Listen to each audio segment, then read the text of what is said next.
I want to tell you about the morning I stood in front of a mirror the size of a paperback novel and tried to remember who I used to be. The mirror hangs on the back of the door in the East Wing guest room of my son Daniel's house on Magnolia Drive. The room I have occupied for 2 years, 4 months, and 11 days. I know the count because I am the kind of woman who notices things like that. I always have been. 31 years teaching American literature at Callaway College will wire your brain a certain way. You learn to read between the lines. You learn that the most important things are almost never the things being said out loud. The guest room is not unkind, exactly. There is a quilted bedspread in a pale yellow that someone chose in a hurry. There is a single nightstand with a lamp whose bulb is 40 watts too dim for reading, which my daughter-in-law Vanessa assures me is easier on aging eyes. There is a closet roughly the size of a confessional booth, which I have always thought was appropriate, given what gets buried inside it. And there is that mirror, small, slightly tilted, as though even it can't bear to show me the full picture. I am Eleanor Whitfield. I am 74 years old. I was a professor, a wife, a mother, a reader of difficult books, and a grower of difficult roses. My late husband, Robert, used to say I was the most stubbornly alive person he had ever met. I held his hand when he passed 6 years ago, and I whispered to him that I would be fine. I believed it when I said it. I am still deciding if it was a lie. My mornings begin at 6:15, before the house wakes up. I have learned that this is the only hour that belongs entirely to me. I make my bed with the precision of a woman who was raised to believe that a made bed is the first act of self-respect. I dress carefully, not because anyone will notice, but because I will notice, and that used to be enough. I brew a single cup of coffee in the small machine Sylvia bought me for Christmas, because the kitchen, Vanessa explained early on, gets chaotic in the mornings, and it is easier if I simply stay out of it. Easier for whom, she did not specify. By 7:30, I am usually doing something useful. That is the word Vanessa uses. Useful. Eleanor, would you mind being useful in folding these?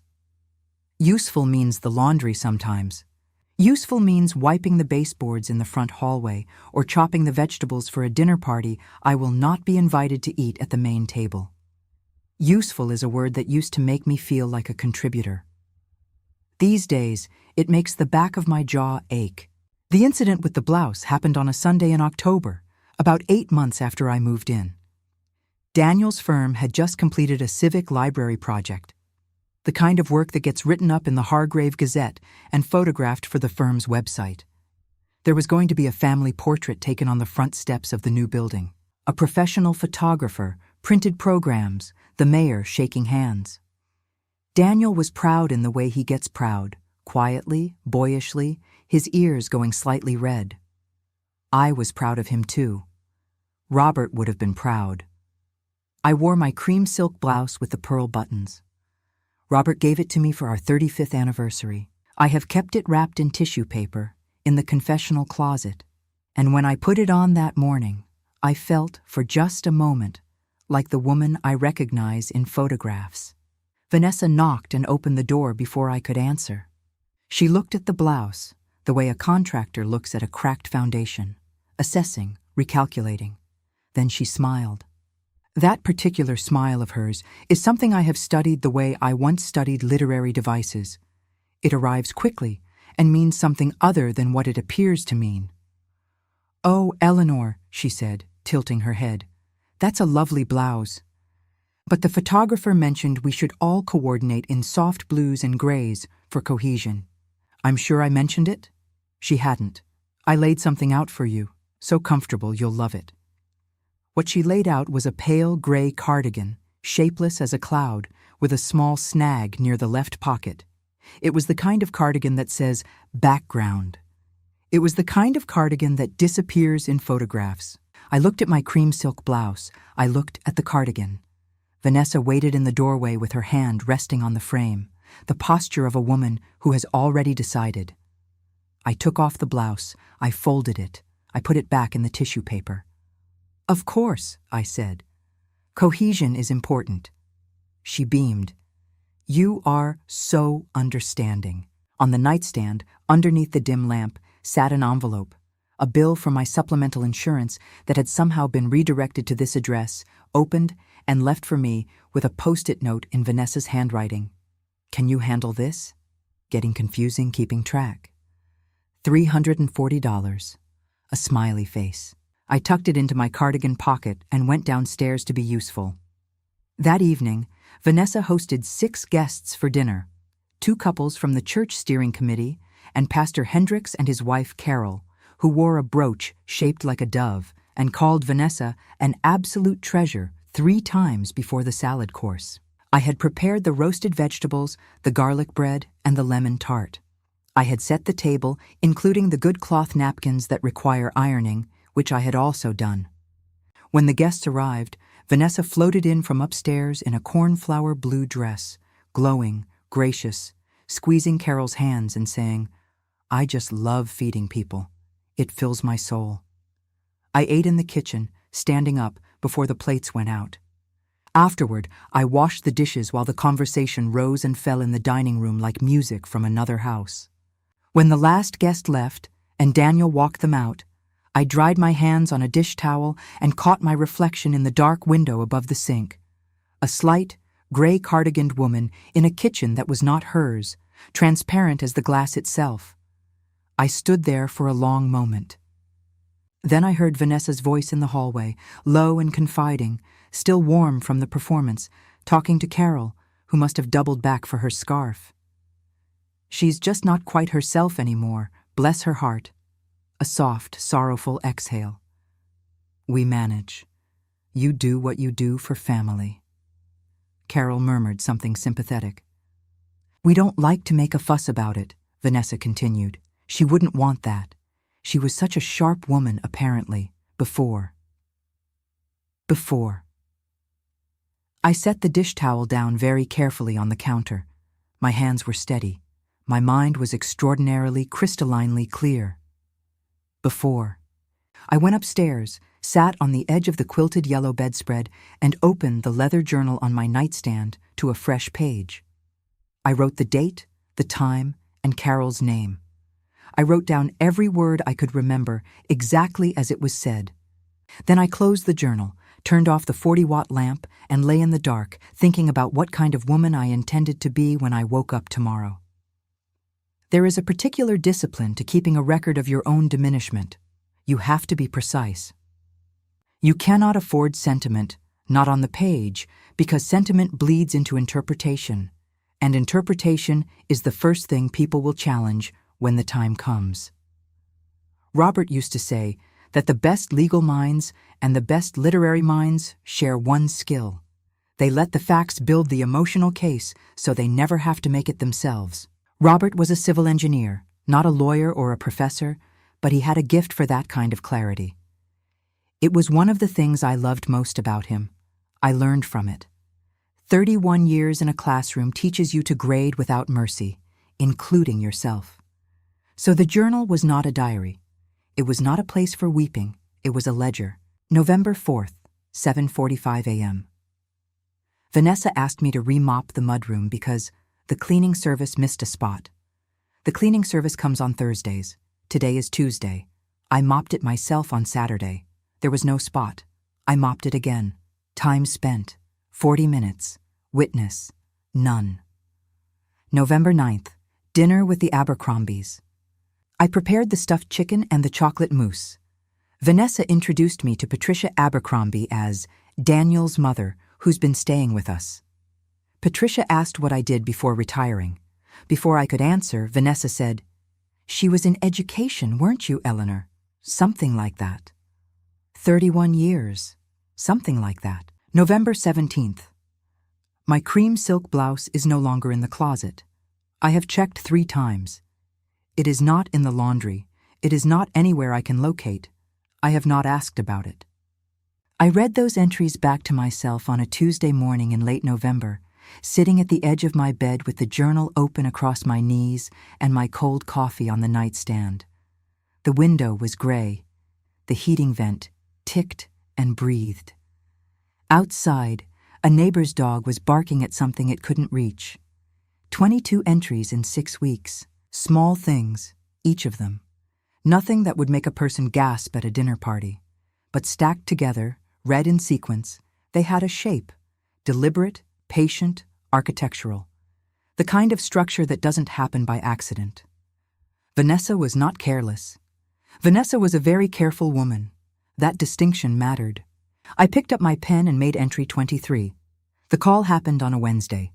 I know it was a Wednesday because I had just come inside from the back garden, where I spend an hour each morning tending the small patch of rose bushes I was permitted to plant along the rear fence. A negotiation that took 3 weeks and required me to agree that I would, and I am quoting directly, keep them tidy and not let them get away from us. As though roses were a liability. As though growing things were suspect. My gardening gloves were still in my hand when I came through the back hallway and heard Vanessa's voice carrying from the sitting room. She was on the phone. I could tell by the rhythm of it, the way she paused for the other person and then resumed, performing for an audience of one. I stopped walking. I am not proud of standing in a hallway listening, but I am not ashamed of it either. Sandra, I have to be honest with you because you're one of the few people I can truly confide in. Her voice was honey over gravel, soft and with a slight catch in it, as though the words cost her something. It's been a journey, a real journey. Daniel tries so hard not to see it. You know how sons are. They can't bear it. But the doctors have been very clear. Early stages, they said. Early stages, but progressive. A pause. Sandra, whoever she was responding. Dementia, Vanessa said, and the word dropped into the hallway like something thrown from a window. Clean, deliberate, final. We don't use that word in front of her, of course. We try to keep her calm, keep her routine. That's why she stays in her room mostly. Overstimulation is very hard on people in her condition. You may have noticed at the Hendricks dinner that she seemed a little absent. I had not been at the Hendricks dinner. I had prepared the food for it. She was a professor, apparently, very sharp once upon a time. It's so sad, isn't it, how fast it can go? Another pause, the sound of ice in a glass. We just do what we do. You don't abandon family, Sandra. You simply don't. I walked back down the hallway to the kitchen. I sat down at the small table by the window where the light comes in thin and pale in November. I took my gloves off, finger by finger. I laid them flat on the table. Then I picked up the pen I keep in my cardigan pocket. I always keep a pen in my pocket, another professor's habit. And I wrote on the back of a grocery receipt that was sitting on the table. Wednesday, November 20th, approx. 10:15 a.m. Vanessa on phone with Sandra. Said, early stages, dementia, progressive. Said I stay in my room due to overstimulation. Said doctors have been clear. There are no doctors. There has been no diagnosis. There has been no appointment. My mind is functioning exactly as it always has. I underlined that last sentence twice, not for the record, for myself. I called Sylvia at noon. Sylvia Dunmore and I have been friends since 1987, when we were assigned adjacent offices in the Callaway College English department and discovered we both took our coffee black and considered small talk a minor form of cruelty. She retired 3 years before I did, moved to a cottage on the east side of Hargrave, and has remained the sharpest, most reliably honest person in my life. She answered on the second ring. She always answers on the second ring. Tell me, she said, because she heard it in my voice before I said a word. So I told her. All of it. The blouse. The cardigan. The dinner parties. The grocery receipt in my pocket. And the word, that word, dropped into my hallway like it cost Vanessa nothing at all, because to Vanessa, it didn't. It was a tool. A social tool, deployed to explain my absence, to preempt my credibility, to build a wall around me made entirely of other people's pity. When I finished, Sylvia was quiet for a moment. Then she said, Eleanor Margaret Whitfield. That woman has made a very serious mistake. I know, I said. She's picked a fight with the wrong person's reputation. I know that too. What do you want to do about it? I looked out the guest room window. Below, on the driveway, Vanessa's white SUV was pulling out in a slow, practiced arc, unhurried, certain of its own right-of-way. She had a church committee meeting, I knew. She would arrive with a casserole and a sorrowful expression and perhaps mention, to the right person, that things at home were such a challenge these days. I watched the car until it disappeared around the curve of Magnolia Drive. I want to be precise, I said. I want it to be irrefutable, and I want her to lose the only thing she actually values, which is the way people see her. Sylvia exhaled slowly. Then you're going to need help. Not a lawyer. Not Daniel. Someone who understands how stories work, how a public narrative gets built and taken apart. I had already been thinking about this. I had been thinking about it, in fact, since I wrote those 2 underlines on the back of a grocery receipt. I'm going to make some calls, I said. I opened the journal to a fresh page. At the top, I wrote one word: strategy. And for the first time in 2 years, 4 months, and some number of days I no longer felt compelled to count, the ache behind my jaw was gone. In its place was something quiet and exact, and I will admit, not entirely without pleasure. I was a woman who knew how stories ended. I had taught enough of them to know. It was time to write the last chapter first. Sylvia called me back in 48 hours, which, knowing Sylvia, meant she had moved with considerable urgency. Her name is Petra Moss, she said without preamble.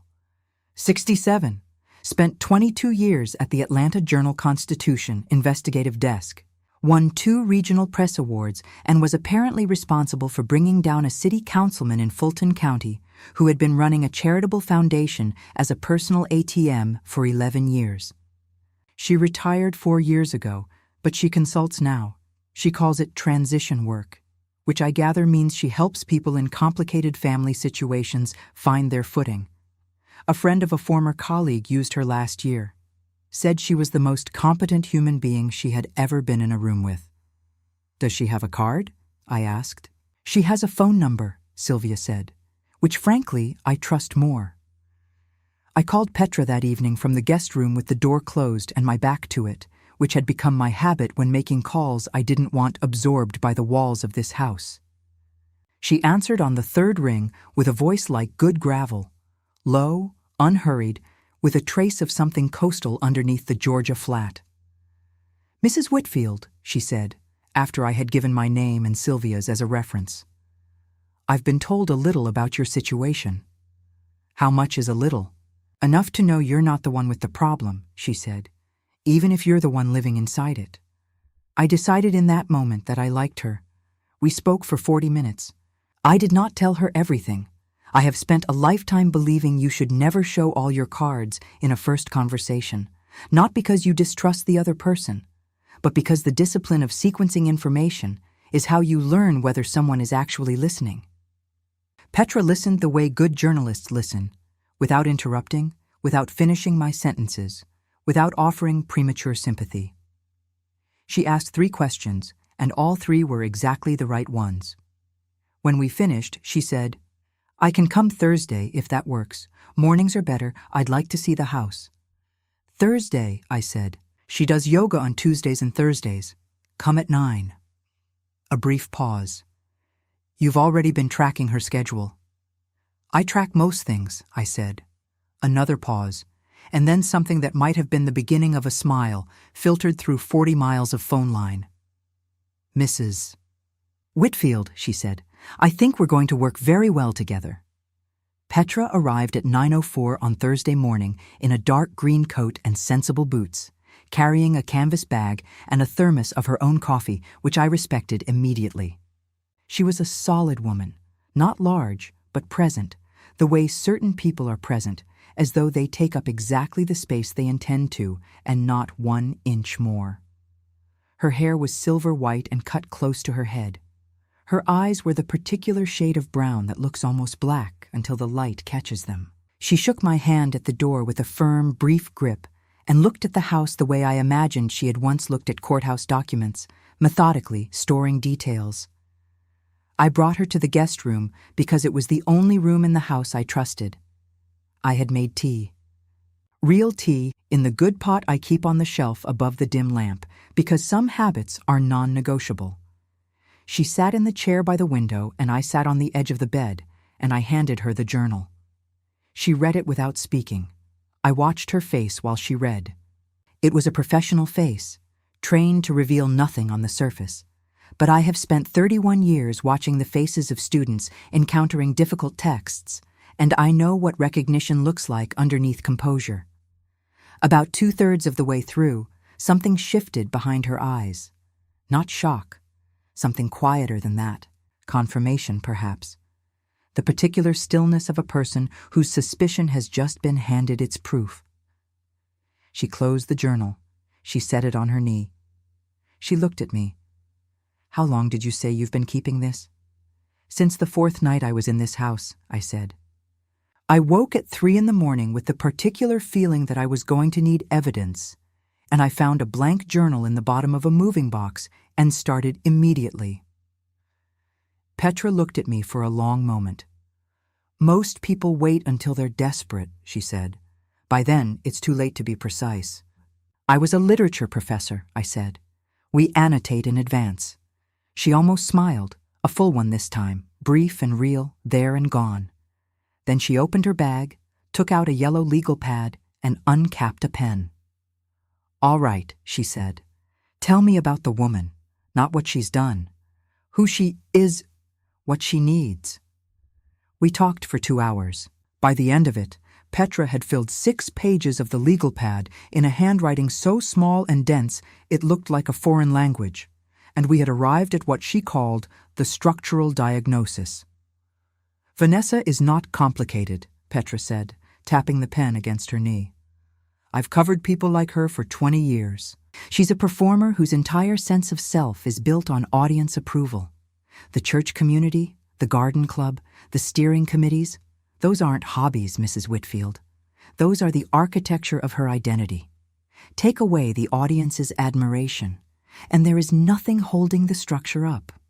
"I know that," I said. "I've known that since the first dinner party."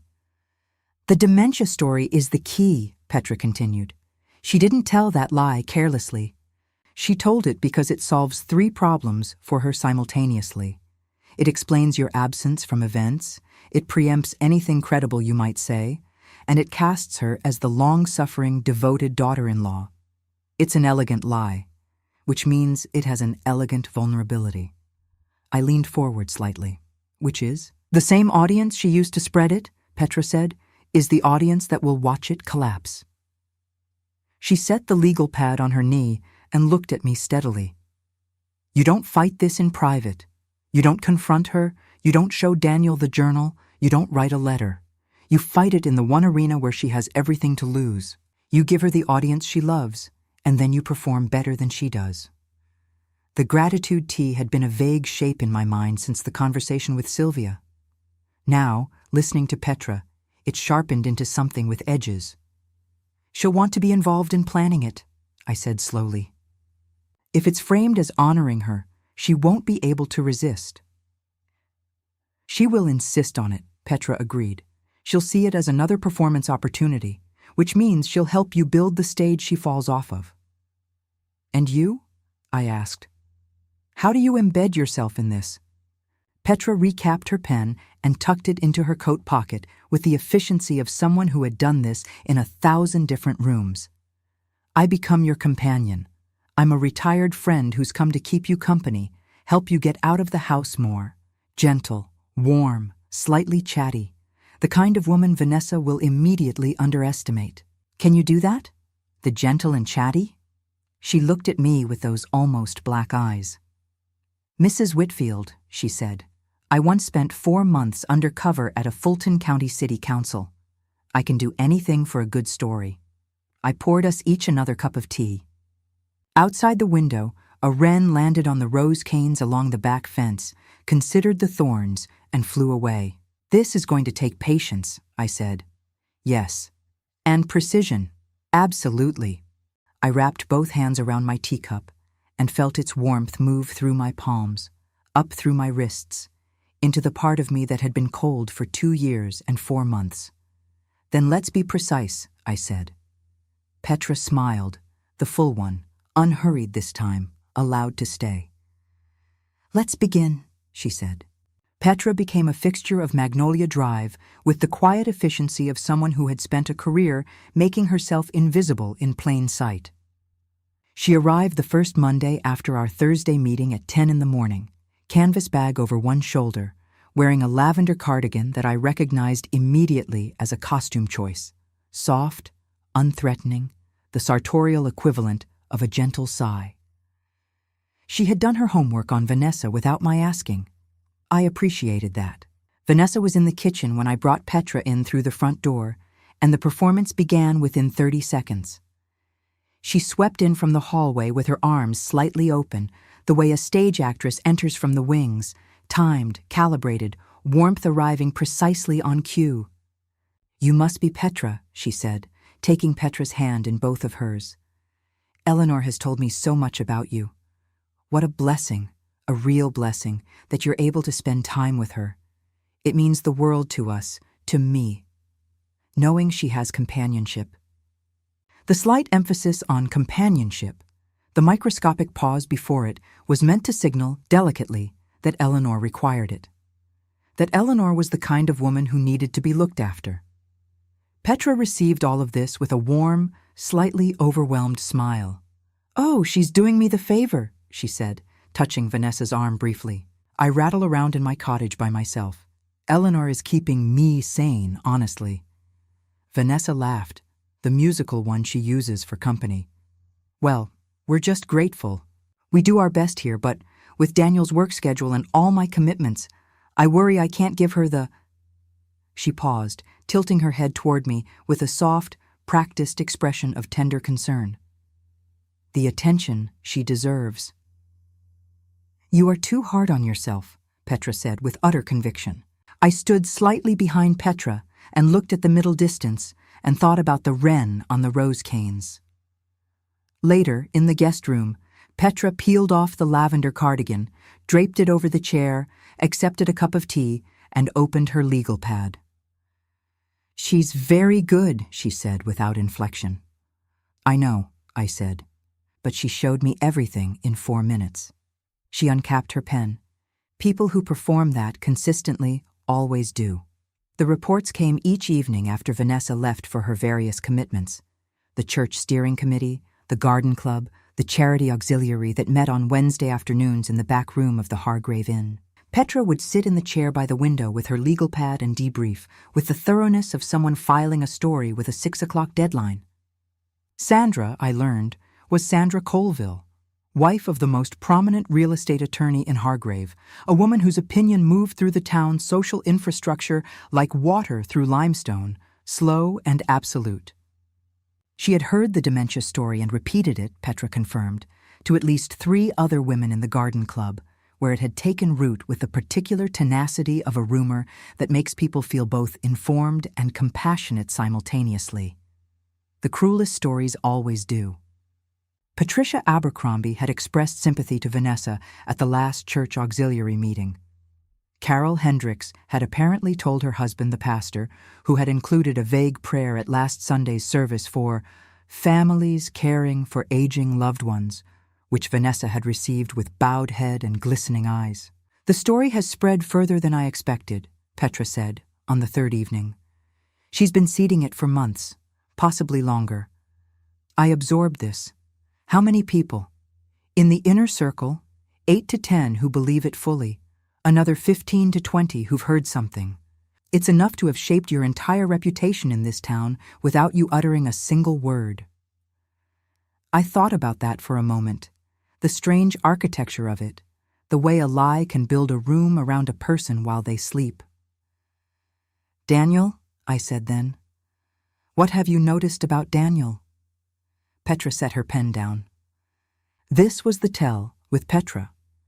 When she set the pen down, she was about to say something she had been weighing. He watched you at dinner on Tuesday, she said carefully. When you made that observation about the Hendricks new deacon, the historical reference to the Methodist schism of 1844, he looked at you for a long moment afterward. Something crossed his face. What kind of something? The kind, she said, that happens when a person realizes they have been seeing something incorrectly for a very long time, and the correction is uncomfortable. She picked the pen back up. He's not lost, Eleanor. He's just been standing in the wrong light. I didn't answer that. I filed it instead in the part of myself I reserve for things that matter too much for immediate comment. I chose a Sunday afternoon to broach the subject with Vanessa. She was in the sitting room with a cup of green tea and a catalog from a home furnishings company, her legs tucked beneath her on the cream sofa, every inch of her the picture of tasteful domestic contentment. I knocked on the open door. I have learned to knock in this house that was not mine. And she looked up with the brief, adjusted smile she deploys for unexpected interruptions. Eleanor, do you need something? I came in and sat in the chair across from her, which I could tell mildly surprised her. I did not usually sit in the sitting room. I had been made to understand, through the accumulated pressure of small signals, that the sitting room was for company. I've been thinking, I said, about how much you've done for me. She set the catalog down. Her expression shifted into the tender, careful mode. Alert now, reading the room. Oh, Eleanor, no, please. I folded my hands in my lap. I mean it. You've opened your home to me. You manage so much. And I know I haven't always been easy. I let that sit for just a moment, humble and self-deprecating and entirely strategic. I would like to do something for you, something that lets the people who know and admire you see how grateful I am. A tea, perhaps. Something gracious, in your honor. The stillness that moved across Vanessa's face in that moment was exquisite, a half-second of pure, unguarded calculation, there and gone so quickly that a less observant person would have missed it entirely. I did not miss it. I have been reading faces since 1976. Then the warmth arrived, fuller this time, genuine in the way that self-interest is always genuine.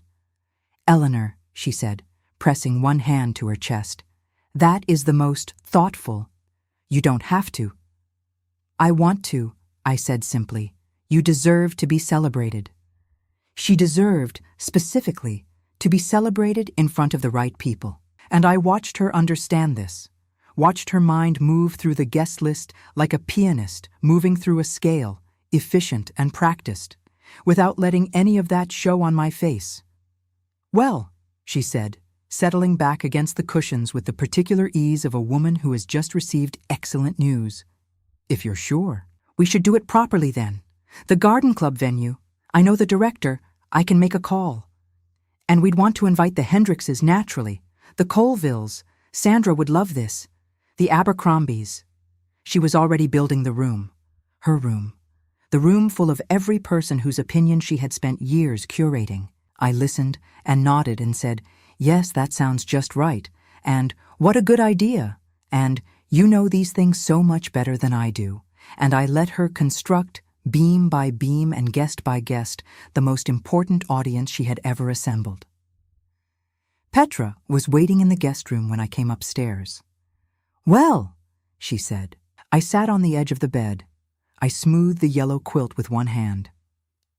She's invited 23 people, I said, including Sandra Colville, Patricia Abercrombie, Pastor Hendricks and Carol, and the president of the Hargrave Garden Club. I paused. She's also suggested I say a few words. Just something simple, she said. Nothing too taxing. Petra looked at me over the rim of her teacup with those almost black eyes. Nothing too taxing, she repeated. That's what she said. The silence between us was comfortable and bright and full of shared understanding, the way silences are between people who are reading the same page. Eleanor, Petra said finally, I think it's time you started writing your speech. I reached for my journal, opened it to a fresh page, and picked up my pen. I had never in 31 years of teaching given an unimpressive speech. I did not intend to start now. The guests left in the particular way that people leave an event that has exceeded all possible expectations, slowly, reluctantly, in pairs and clusters, speaking in low voices with the slightly dazed expressions of people who have just witnessed something they will be describing for years. Doris Mayfield shook my hand at the door and held it a moment longer than necessary. "Callaway College," she said, as though confirming something she had suspected all along. "I have a niece in their English department. I'll have to tell her I've met you." She said it the way people say things they genuinely mean, without ornament. Sandra Colville left without speaking to Vanessa. I noticed. I believe most of the room noticed. Carol Hendricks hugged me at the door, a real hug, the kind that involves the whole person, and whispered, "I am so sorry, Eleanor," into my shoulder. I patted her back and told her there was nothing for her to be sorry for, which was almost entirely true. She had believed what she was told. That is not a crime. That is just the condition of being human in a town where one person has spent years managing the information. Petra was the last to leave, last. She stood in the hallway in her lavender cardigan with her canvas bag over one shoulder and looked at me with those almost black eyes. "Well," she said. "Well," I agreed. "You went 2 minutes over," she said. "I clocked it." I know. The bit about the mopping ran long. It was the right call. The mopping was very effective. We shook hands. Then she pulled me into a brief, firm embrace that surprised me and didn't. She pressed a card into my hand, her real card, the one with her actual credentials, and said, "If you ever need anything, or if you know someone who does." "I'll send them directly," I said. She nodded once and walked down the path to her car in her sensible boots, and I stood at the door and watched her go with the feeling you get at the end of a very good collaboration, complete and grateful, and slightly reluctant to close the cover. Then I went back inside to find Vanessa. She was still at the table where I had last seen her. The caterers had cleared most of the linens but had left tactfully before finishing. I suspected Petra had said something quiet and appropriate on her way out. The cream roses were still in their arrangements, beginning the slow lean that cut flowers make in the hours after their water starts to warm. Vanessa sat among them in her dusty rose dress, her hands flat on the bare table, looking at the middle distance with an expression I had not seen on her before. Not performance, not calculation. Just a woman sitting very still in a room that used to be full of the things she valued most, feeling the specific weight of its absence. I sat across from her. I did not speak immediately. I have always believed that the person who speaks first in a silence like that one is the person who hasn't finished thinking yet. After a long moment, she said, without looking at me, "How long have you been planning it?" "Since November 20th, I said. "A Wednesday." She closed her eyes briefly. When she opened them, she still didn't look at me. "I never thought you'd—" She stopped. "No," I said. "I know you didn't." Daniel came home at 6 o'clock to a house that felt different in the way houses feel different when something structural has shifted. He stood in the hallway with his keys in his hand and looked between us with the expression of a man who has been standing in the wrong light for a very long time and can feel, suddenly, the temperature changing. I gave him the journal. All of it, from the 4th night forward. I sat in the chair by the window and I let him read, and I watched his face move through the entries the way Petra's had, with that same deepening recognition, that same uncomfortable recalibration, except that on Daniel's face there was something Petra's had not carried. There was grief. The particular grief of a person discovering that they chose, repeatedly, not to see something they could have seen, and that the cost of that choice was paid entirely by someone else. He set the journal down on the table. He did not look at Vanessa. He looked at me. "Mom," he said. "Just that." "I know," I said. He put his face in his hands. The weeks that followed moved with the quiet, inexorable logic of consequences. Sandra Colville stopped returning Vanessa's calls by the end of the first week. By the second week, Vanessa's name had been quietly removed from the church steering committee agenda. Not dramatically, not with a confrontation, but in the way these things happen in towns like Hargrave. A meeting that wasn't mentioned, a group text that somehow didn't include her number anymore. Pastor Hendricks remained cordial. He is a genuinely good man, I believe, though perhaps too credulous. But Carol, who is the one who actually runs things, had recalibrated completely and permanently. Patricia Abercrombie sent me a handwritten note. 3 paragraphs, cream stationery, careful penmanship. She apologized for believing without questioning. She said she had always thought I seemed like a remarkable woman in the moments she had seen me. She enclosed, somewhat unexpectedly, a book, a collection of American poetry she thought I might enjoy. I wrote back thanking her and told her the frost was particularly well chosen, because it was. Doris Mayfield called on a Tuesday morning and invited me to join the Hargrave Garden Club as an honorary member, citing my roses, my evident intellectual vigor, her exact phrase, which I recorded in the journal not as evidence, but as pure pleasure, and my, as she put it, extraordinary performance at the Whitfield tea. I accepted. I suggested mildly that perhaps the next program could feature a discussion of garden literature, Vita Sackville West, perhaps, or Mirabelle Osler. Doris said she would put it on the agenda immediately. Vanessa did not leave the house much in those weeks. I observed this without satisfaction and without guilt. Both responses seemed to me beside the point. What I observed and what I recorded in the final entries of the journal was something more interesting than either schadenfreude or pity. I watched a woman, stripped of her audience, begin the uncomfortable and possibly redemptive work of existing without one. Some mornings I passed the sitting room and saw her at the cream sofa with her green tea and no phone, no catalogue, just her own company, which I suspected she had not kept in a very long time. There is a kind of person who is genuinely unreachable, who takes the loss of what they love and calcifies around the wound, harder and more defended than before. And there is a kind of person in whom loss opens something. A crack, small and reluctant, through which something true might eventually come. I did not know yet which kind Vanessa was. I was willing to wait and see. What I knew was that it was not my work to do. That work, if it happened at all, was hers, and Daniel's, and whatever they chose to build or not build in the space that the performance had left behind. I had my own architecture to attend to. Sylvia found me the cottage in December. It was on Wren Street, which I took as a sign, given the bird on the rose canes, a 10-minute drive from Magnolia Drive, with a front room full of east light and a back garden that had been neglected for 2 growing seasons and was consequently full of possibility. The kitchen was small and exactly sufficient. The bedroom had a window seat. There was no guest room because I did not intend to need one. I moved on a Saturday in early January, which felt like the right kind of day for it. New Year, clean cold air, the particular brightness that comes after several days of rain. Daniel carried the boxes.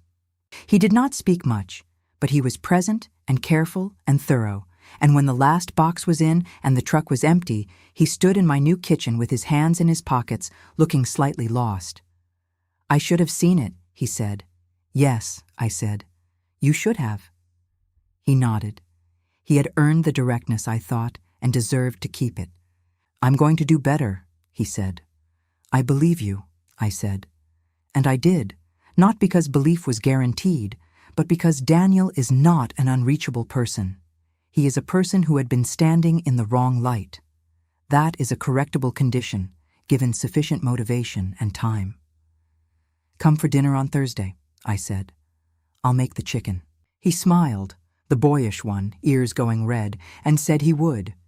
He left, and I was alone in my new kitchen for the first time, and I stood in the middle of it for a long moment listening to the silence, which was not the silence of a house that doesn't belong to you, full of other people's decisions and performances and carefully managed absences. This was my silence. It had my particular texture. Books waiting to be unpacked, roses waiting to be planted, a journal open on the counter to a fresh page. I filled the kettle. I found the coffee, the good kind, and measured it with the precision of a woman who has always known exactly how she likes things. I put on the cream silk blouse. I had worn it for moving day because some things deserve to be marked.